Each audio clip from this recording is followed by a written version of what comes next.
And remember, at this circuit 2 years ago was the only time Allan Moffat's blown an engine, as he was tucked in behind Kevin Bartlett and it blew. Look at the times. Peter Brock beside him, 58.54. On the second row of the grid, right behind Moffat, and that's significant when you consider the start of the race with Johnson right behind Moffat. 58.58 seconds. Alongside him on the second row of the grid, George Fury in the Nissan Turbo, 58.63 seconds. There's Fury hidden behind Brock. Then on the third row, and watch Jim Richards as well, 58.73, 30 seconds remaining. Besides Jim Richards is Alan Grice in the Holden Commodore, 58.76. Then on the fourth row of the grid, Warren Cullen, 59.03. Beside him, the local driver, David Parsons, 59.43. The next row, Peter McLeod with Stephen Harrington. Beside him, then comes Jim Carter and Murray Carter. Every possible mix of engine gets underway, and Moffat last the lead. Fury doesn't move. Parsons has trying hit to find Fury. a way round him. And so it is Moffat from Brock trying to get round him, and he goes. And Johnson. And Moffat, I think, has troubles. Johnson's third, Grice is fourth, Richards is fifth, McLeod sixth, and Harrington seventh. Fury did not move. What dreadful bad luck for George Fury. Qualified fourth, 58.63. Now, Moffat has stopped. Moffat has stopped out of the slow corner. There's Fury stopped at the start-finish line, and Moffat has got only one corner further on. So it is Brock, Johnson, Grice, Richards, McLeod, Harrington. There's Moffat's car. Sorry, not Harrington. Already with his safety helmet off. It's Warren Cullen, then Harrington. The leaders, Peter Brock, Dick Johnson. Then Keogh, then Harris, then Murray Carter, then Graham Lusty. Parsons badly held up at the start. And number 7, Adrian Martin, a local driver in a road-going Falcon. Well, Brock couldn't have asked for things to go better, except that he really had to fight to get to the first corner first. But having done that, boy, is he capitalising on it. Peter Brock leads Johnson by 1.7 seconds. Bit of a trail of smoke from the back of Peter Brock's. No, I think it might have been something on the track. And Johnson in second place has a 1 second advantage over Alan Grice, who has very little in front of Jim Richards.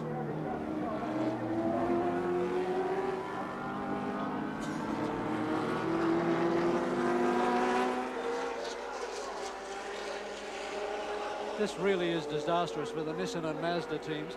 The series this year, it looks like being so tight that to lose points now really is disastrous for them. The two cars that suit the track best too. Allan Moffat's car that brakes so well and doesn't overheat its tyres. Car went straight ahead there. Two of the traditional problems on this track. And Fury's car as well. Well, George Fury, twice Australian Rally champion, will be so disappointed. Jim Keogh's the man that's gone off at the end of the straight. Brock out to 2.5 seconds over Johnson, whose advantage over Grice in third place is 1.4, so it's going out as well. And then it's still Richards, Peter McLeod, Warren Cullen, Steve Harrington. Big gap back then to Andrew Harris, Murray Carter and Parsons. Parsons will be one to watch moving forward from a bad start. Well, in fact, as we saw, Parsons was held up right behind George Fury, had to wend his way through on the right-hand side of Fury's car.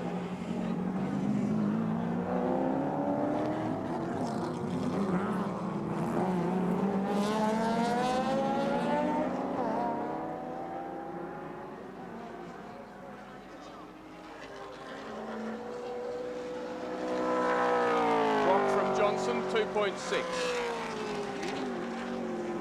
Johnson from Grice, 2.2.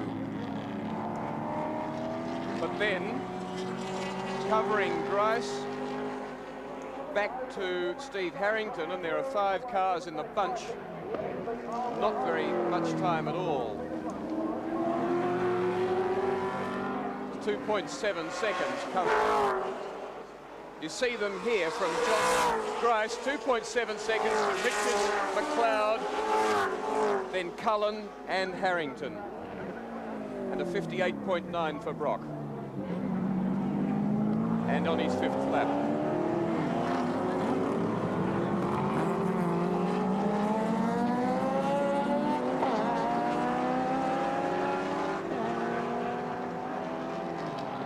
George Fury, for him not to have moved on the line, he must have broken something in the drive line. As you see Peter McLeod looking for a run through on Jim Richards.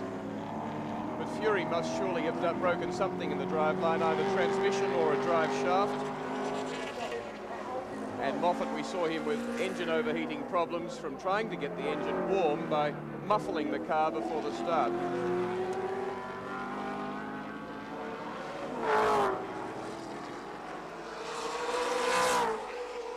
.3.1 Brock to Johnson.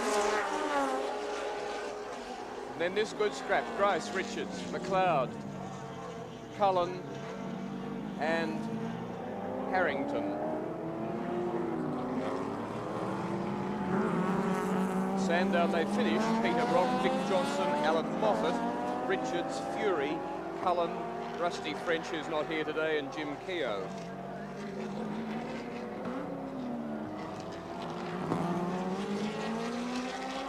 Peter Brock will start. Alan Grice having his last drive of this car, unless he comes up with some money or some backing fairly shortly, because SAAS steering wheels have backed him for these 2 rounds, but probably will not be at Wanneroo. Grice, the real stirrer in last year's championship, and about to stir. That was Brian Bolwell in his Escort, and he now gets out of the way and waves everyone through. And there you see the results from Sandown, back to 8th place, and therefore the point scores that they hold at the moment. 7 rounds in the championship, 6 to come. And you can see that Allan Moffat and George Fury will all obviously drop right back through the field. Peter McLeod is really looking for a way through Richards, and Richards is making that BMW twice as wide as it really is. McLeod, the man who got no points at Sandown, or one of 2 that crashed. No fault of McLeod's, as he was charged up the tail by Andrew Harris. So hard, in fact, that his seat mountings broke and left him flying around. There's Allan Moffat, the long walk back to the pits for the current Australian touring car champion. Another 58.9 for Brock.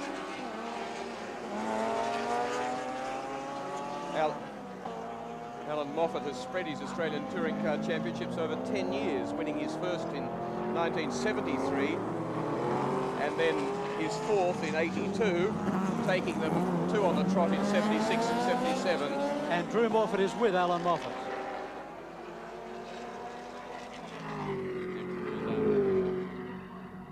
Well, you took the stone guard out for the warm-ups, and you were boiling when you came back. Is that the same problem that took you out of the race? Yes. Have you done that before, take out a stone guard? Well, I suspect an electrical fault. The warning light, normally the overheating warning light goes off at 100 degrees, and it didn't go off.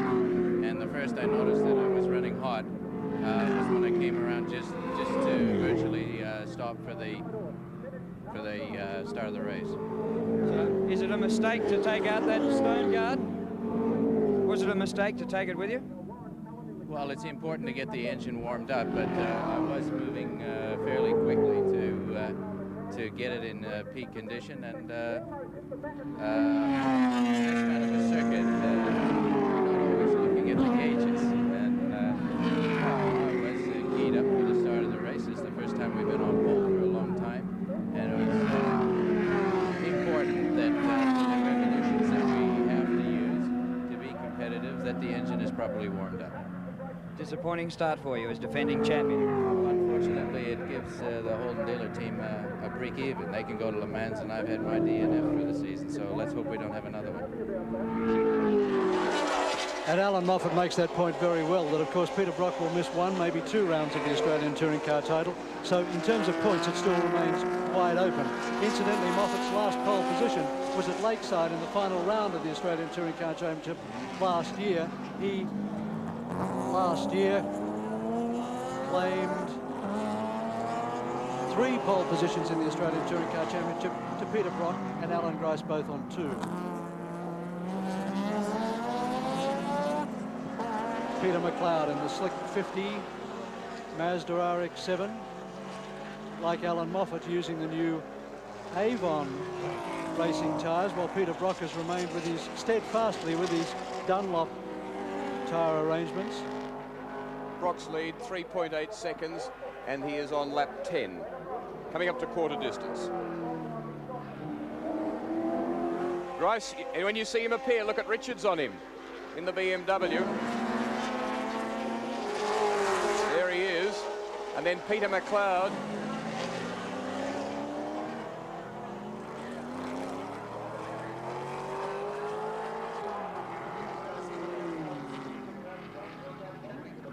This is Grice and Richards, end of the straight. Then Peter McLeod, then Steve Harrington, Warren Cullen, the lap Caniello, and Parsons. We just saw him up the top there in the yellow car as Richards attacks Grice.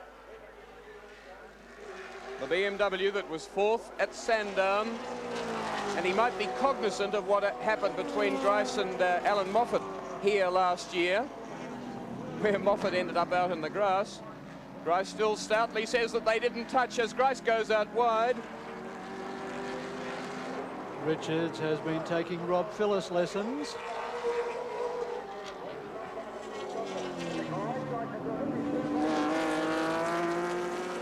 Good scrap behind Peter McLeod and Harrington, and Cullen hanging in there.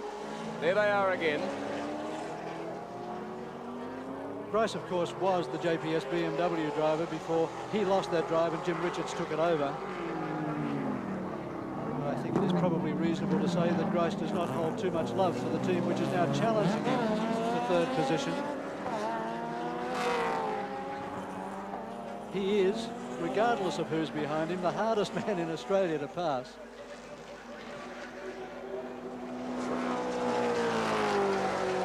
Braking duel, Holden Commodore, BMW, Jim Richards on the outside, and there's no joy in being there, so he wisely tucks underneath.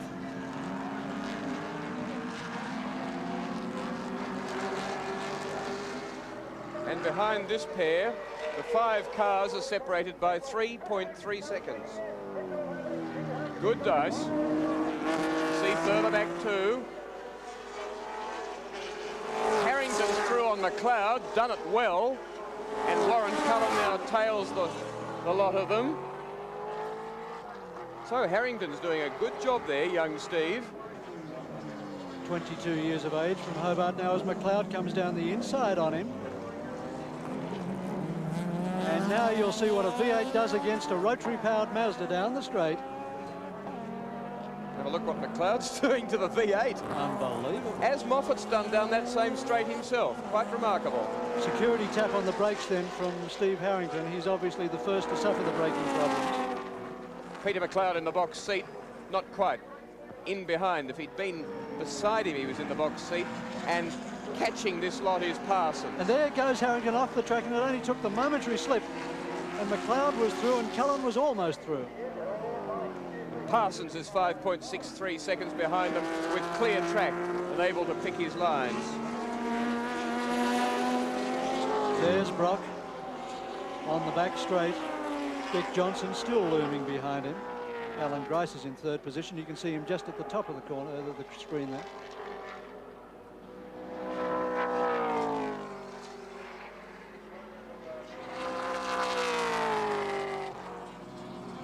Behind Grice, the order at 15 laps is Jim Richards, Peter McLeod, Steve Harrington, Warren Cullen now with his lights on, and David Parsons trying to make up for being boxed in behind Fury's broken down car at the start.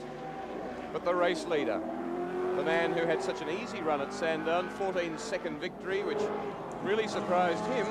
He got no challenge from Allan Moffat, whose Mazda was revved so hard and frothed its oil so much that it was swimming around in the cockpit. Dick Johnson's 4.5 seconds behind Brock, but a long way, some 8 seconds in front of Grice in 3rd. And Drew Morford has George Fury in the pits. Yes, but also an early departure from the track by the looks of you.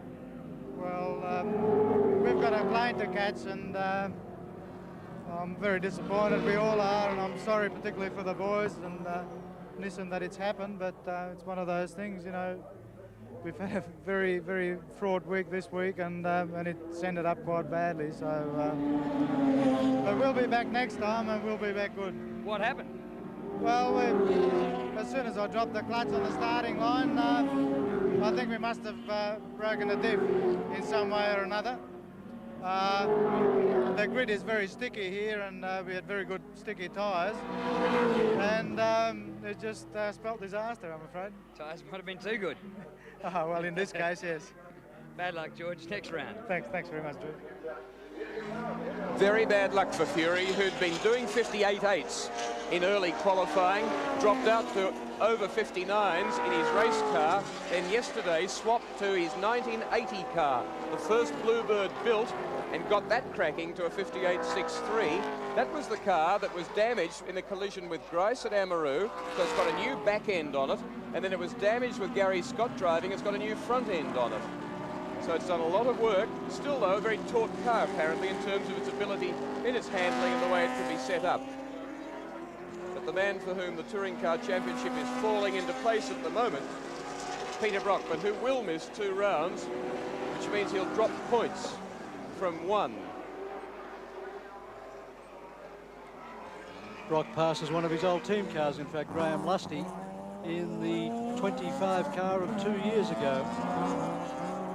Graham and his brother John doing the entire Australian Touring Car Championship this year, sharing the drive about.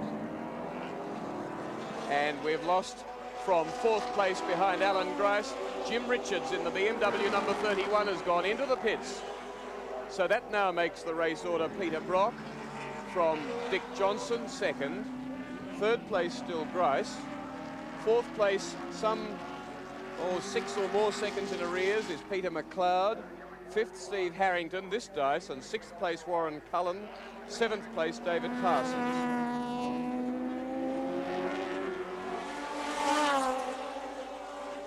So 5th and 6th, the battle here that we're looking at, with McLeod in the foreground in 4th, and Parsons in the background in 7th. Cullen, go down deeper and you've got him.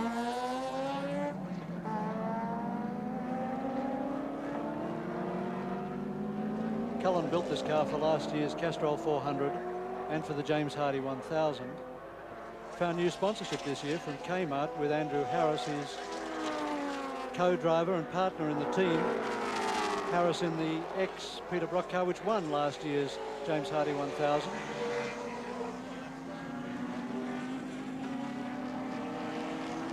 And certainly the new sponsors getting stuck right into it. They're very well represented here at the circuit today.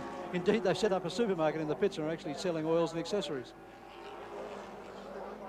Every little bit helps, I guess. Half race distance.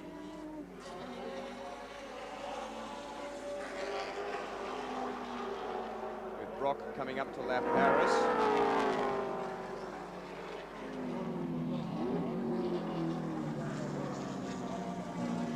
37-year-old Melbourne driver reveling in being able to determine his own pace and pick his own lines, not having to hold out a motor car with different abilities around this track, which he thought would have been the case with Allan Moffat.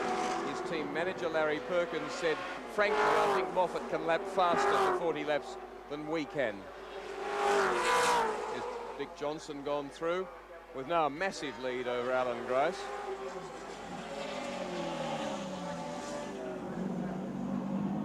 Bad luck for Jim Richards in the BMW.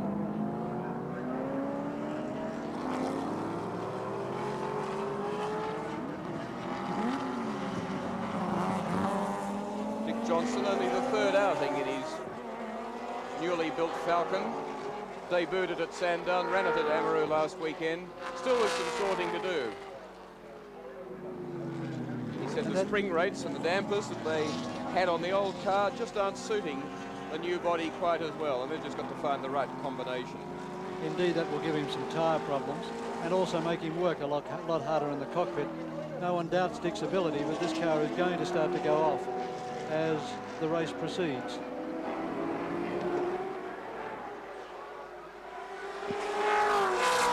Peter Brock leads Johnson by 5.2 seconds.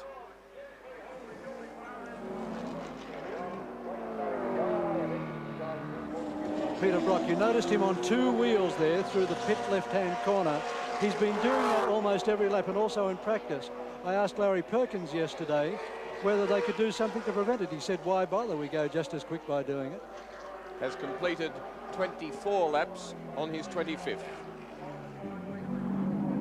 He's only headed for a few hundred metres at the start and will again be very pleasantly surprised about the ease of what looks to be a Brock victory. Certainly the only thing likely to stop him, Dick Johnson haunting him about 5 seconds in arrears, so it keeps him fairly honest. But the only thing likely to really to stop him or to take the victory from him is mechanical trouble.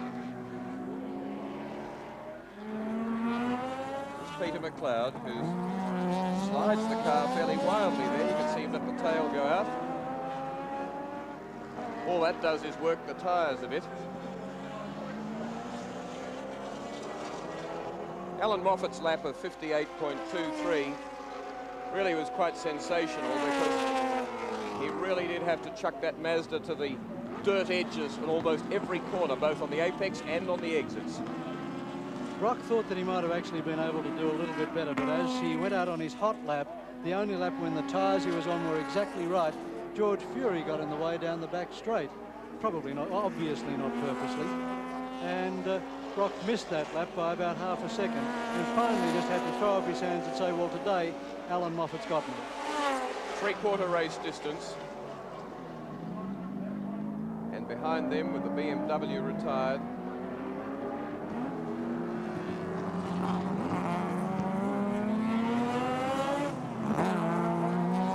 Price. We go back to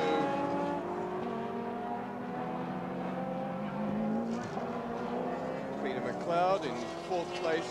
Warren Cullen, Steve Harrington takes us through to 6th. David Parsons is 7th still. There's only 10 laps to try and catch Harrington to improve a place. And the gap from Harrington to Parsons is 6 seconds. Peter McLeod heading a bunch of cars by not very much.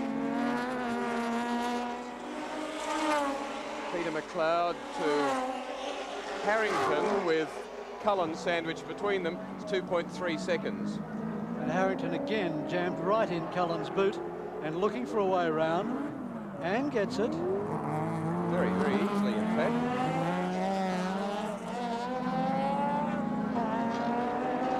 Seen Cullen a bit tentative before under brakes when he could have shoved his nose in. Perhaps he has a braking problem.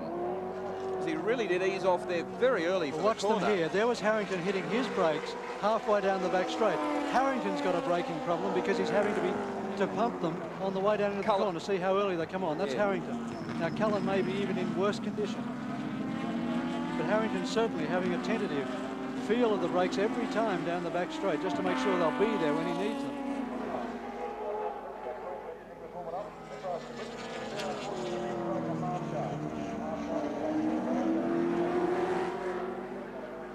Very interesting to watch a lead driver like Brock, not only when they've got things right and they're picking their lines, but when they're offline, as Brock was then as he came onto pit straight, and he really still eased the car through. He was able to make a bad entry as he lapped the car still into a very smooth line that didn't work the car hard at all. He did it very nicely. Interesting to compare budgets too. Brock, when he finishes this race this afternoon, will be rushing with the rest of us to the airport to catch the 5 o'clock commercial flight back to the mainland, while Graham Lusty behind him will amble back and hop in his twin-engine Cessna and fly back at his own leisure. Other people will be driving their own trucks back to the ferry and going across with them. And poor old Murray Carter, who last year suffered $3,500 worth of damage to his transporter when he brought it across here, will be towing back behind a utility so as to keep the transporter safe from damage. Brock onto two wheels again.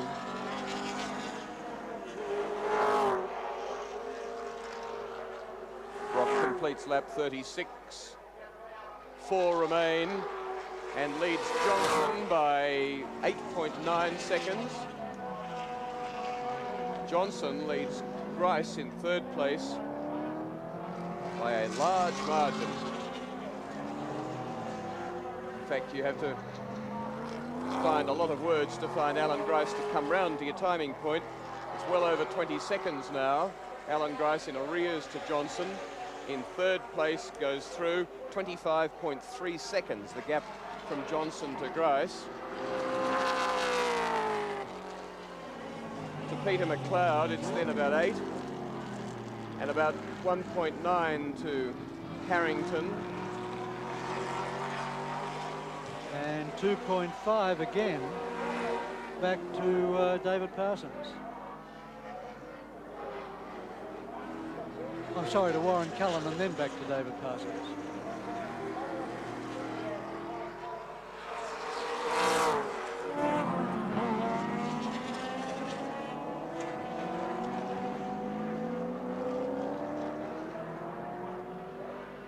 Dick Johnson not in the same happy position as Peter Brock for next year, Group A regulations, because Brock's Holden Commodores still made in V8 versions. They, in fact, dropping the 4.2 litre V8 in the latest VK Commodore, not really yet seen on the road, the 6-window model, but Ford Falcons no longer come in V8s. And so there's only a fuel injection 4.2 litre 6.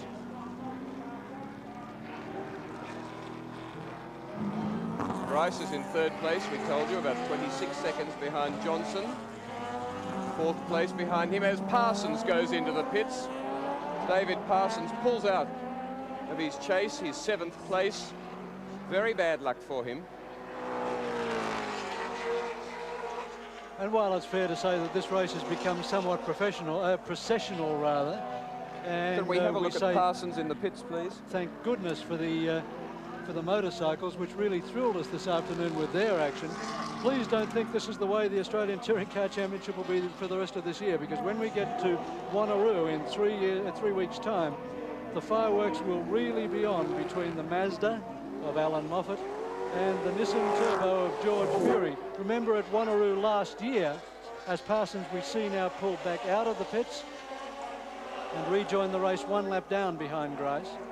Remember last year at Wanneroo, it was Allan Moffat who really created controversy when he took on only half a fuel load and stopped halfway through the race last year, took on fuel load, then went on to win the event. But then he created controversy down here, and he created controversy at Sandown. He'll do it again.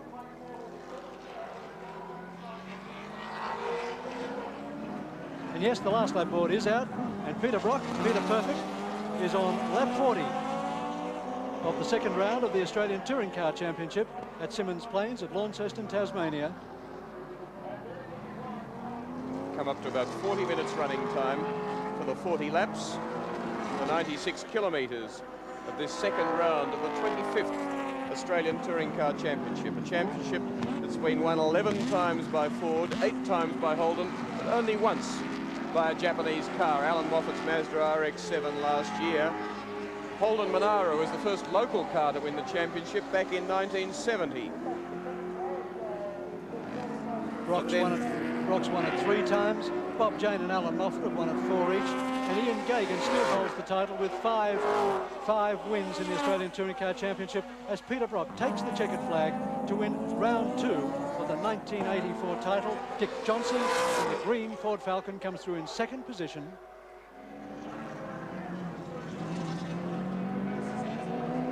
Brock's race time, 39 minutes, 0.51 seconds, an average speed for the 96 kilometres and the 40 laps, 144.4 kilometres an hour, as we await Alan Grice to take 3rd place. Nearly 30 seconds in arrears to Dick Johnson. David Parsons close to him, but a lap down through a brief pit stop. Perhaps for fuel. Grice goes across the line. 4th place then, not very far, 4.2 seconds behind is Peter McLeod. 5th Warren Cullen. 6th Steve Harrington right on his tail again.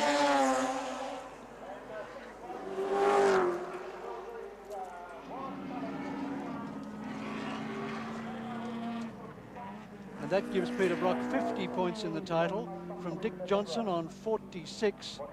Allan Moffat remains on 20. Jim Richards remains on 17. George Fury remains on 15. Third place will therefore be shared in the title between Allan Moffat and Alan Grice.